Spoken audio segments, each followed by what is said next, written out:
Welcome to கலாஸ் கறிவேல். எல்லோரும் நல்லா இருக்கீங்களா? இன்றைக்கி நாம் என்ன பண்ண போகிறோன்னா, ஒரு பீஸு பரங்கிக்காயும் ஒரு 100 கிராம் காராமணியும் வச்சு நல்ல ஒரு ரெசிபி தான் பண்ண போகிறோம்.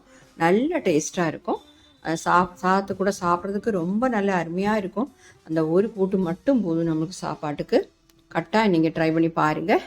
இது நாம் இந்த காராமணியை வேக வைக்கணும்.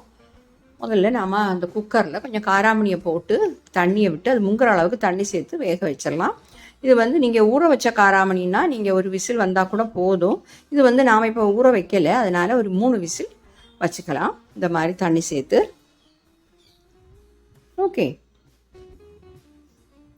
குக்கரை மூடி போட்டு கேஸ் ஆன் பண்ணி வச்சுட்டேன்.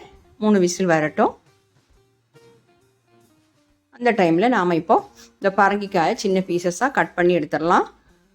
பாருங்கள், அது இவ்வளோ கட் பண்ணி எடுத்துருக்கிறேன். ஒரு கப்பு நிறைய கிடச்சிருக்கு. ஒரு 1/4 கிலோ பரங்கிக்காய்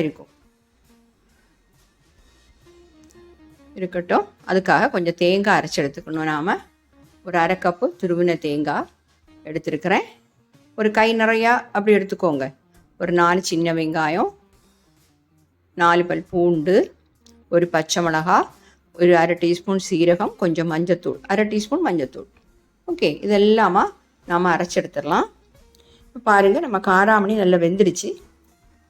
கையில் எடுத்து பார்த்தா தெரியும் பாருங்கள், இந்த மாதிரி வெந்துடுச்சு. இனி நாம் கட் பண்ணி க்ளீன் பண்ணி வச்சுக்கக்கூடிய இந்த பரங்கிக்காயை சேர்த்துடலாம். அது கூட ஒரு 3 பச்சை மிளகாய் நம்ம கீறி அதில் போட்டுடலாம். இந்த மாதிரி போட்டுக்கோங்க.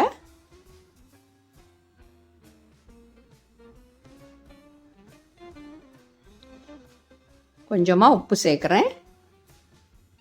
தேவைப்பட்டால் அப்புறமா சேர்த்துக்கலாம்.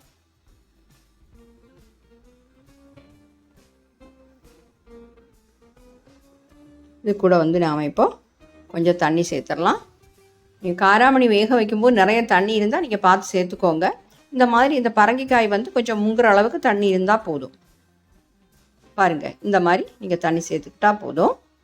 இப்போ இதையும் மூடி வச்சு ஒரு 3 விசில் வரட்டும். மீடியம் ஃப்ளேமில் வச்சு ஒரு 3 விசில் வச்சுக்கோங்க. இப்போ அந்த தேங்காவை நான் நல்லா அரைச்சி வச்சுருக்கிறேன். இப்போ பாருங்கள், 3 விசில் ஸ்டீம் எல்லாம் போயிடுச்சு. திறந்து பார்க்கலாம். நம்ம பரங்கிக்காயும் காராமணியும் சூப்பராக கரெக்டாக வந்திருக்கு. இப்போ நம்ம என்ன பண்ணணும்னா, ஒரு ஸ்பூன் வச்சு இந்த பரங்கிக்காய் ஒரு பாதிக்கு மேலே நம்ம கொஞ்சம் மேஷ் பண்ணி விட்டுக்கலாம். ஸ்பூன் வச்சு மீதி உள்ளதெல்லாம் பீஸாக இருக்கட்டும். அப்போ கிரேவி இன்னும் கொஞ்சம் திக்காக இருக்கும் நமக்கு. இன்னும் கொஞ்சம் பீஸ் எல்லாம் அப்படியே இருக்கட்டும். இந்த மாதிரி பண்ணிக்கோங்க.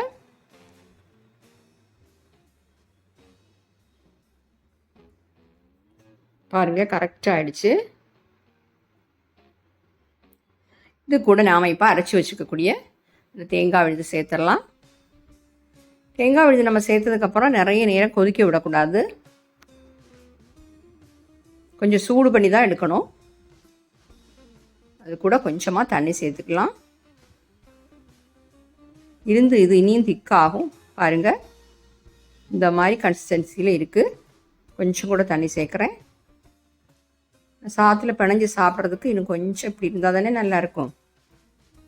இது இப்படி கிளறி விட்டுக்கிட்டே சூடு பண்ணலாம், ரொம்ப கொதிக்க விடாமல்.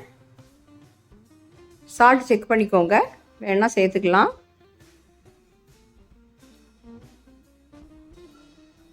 காரம் சால்ட்டு எல்லாம் காரம் எல்லாம் கரெக்டாக தான் இருக்குது. ஏன்னா நம்ம பச்சை மிளகா சேர்த்துருக்குறோம். சால்ட்டு கொஞ்சமாக சேர்க்குறேன். அதை சேர்த்து நல்லா கிளறிடலாம்.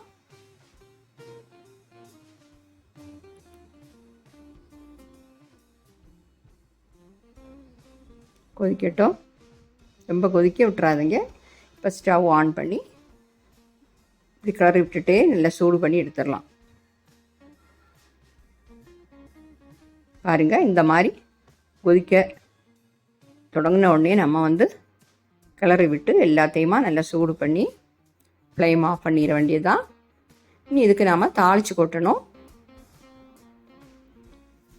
தாளிச்சிடலாம். ஓகே, அதுக்காக ஒரு பேன் வச்சுருக்கிறேன். தேங்காய் எண்ணெய் தான் சேர்க்குறேன். இதுக்கு தேங்காய் எண்ணெய் தான் டேஸ்ட்டாக இருக்கும். 2 டேபிள் ஸ்பூன் தேங்காய் எண்ணெய் சேர்த்துக்கோங்க.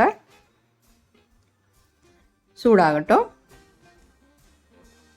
ஒரு அரை டீஸ்பூன் கடுகு, ஒரு 5-6 சின்ன வெங்காயத்தை இந்த மாதிரி கட் பண்ணி வச்சுருக்கிறேன், அதை சேர்த்துடலாம். ஃப்ளேம் கம்மி பண்ணி வச்சுக்கிட்டு இந்த சின்ன வெங்காயம் நல்லா வதங்கணும்.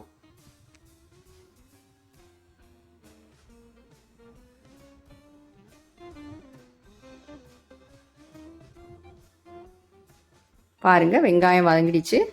இதில் வந்து 2 காஞ்ச மிளகா சேர்த்துக்கலாம்.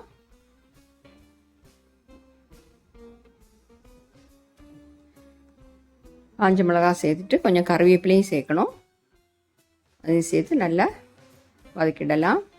மிளகாய் வந்து தீஞ்சு போகக்கூடாது, கலர் மாற வேண்டாம். ஃப்ளேம் ஆஃப் பண்ணிடுறேன். பாருங்கள், அதை வந்து நான் ஒரு சட்டியில் மாற்றிட்டேன். இது கூட வந்து நாம் தாளித்ததை கொட்டிடலாம். பார்க்கறதுக்கே எவ்வளோ அழகாக இருக்குது பாருங்கள். இது ரொம்ப டேஸ்ட்டாக இருக்கும். கரெக்டாக நீங்கள் இது ட்ரை பண்ணி பார்க்கணும். பார்த்து உங்கள் ஃபீட்பேக்கை தெரியுங்க. குழந்தைகளுக்கெல்லாம் தைரியமாக கொடுக்கலாம், ஏன்னா காரம் அவ்வளோ இல்லை, உடம்புக்கு ரொம்ப நல்லது இந்த பரங்கிக்காயும் காராமணியும். அது எல்லாருக்கும் தெரிஞ்ச விஷயம் தானே. ஹெல்த்தியான ஒரு ரெசிபியும் கூட. நான் இப்போ இதை மூடி வச்சு ஒரு 5 நிமிஷம் இல்லைன்னா 10 நிமிஷத்துக்கு அப்புறம் நாம் வந்து சர்வ் பண்ணோன்னா இன்னும் நல்ல டேஸ்ட்டாக இருக்கும். நம்ம தாளித்து விட்டதெல்லாம் அது கூட சேர்ந்து அருமையாக இருக்கும். ஓகே, ட்ரை பண்ணி பார்த்து உங்கள் ஃபீட்பேக்கை தெரியுங்க. ஒரு வாட்டி நீங்கள் ட்ரை பண்ணிங்கன்னா திருப்பியும் இது பண்ண தோணும். ஏன்னா அவ்வளோ ஹெல்த்தியானது, நம்ம சாப்பிட்றதுக்கும் நல்ல ருசியாக இருக்கும். Okay, thank you.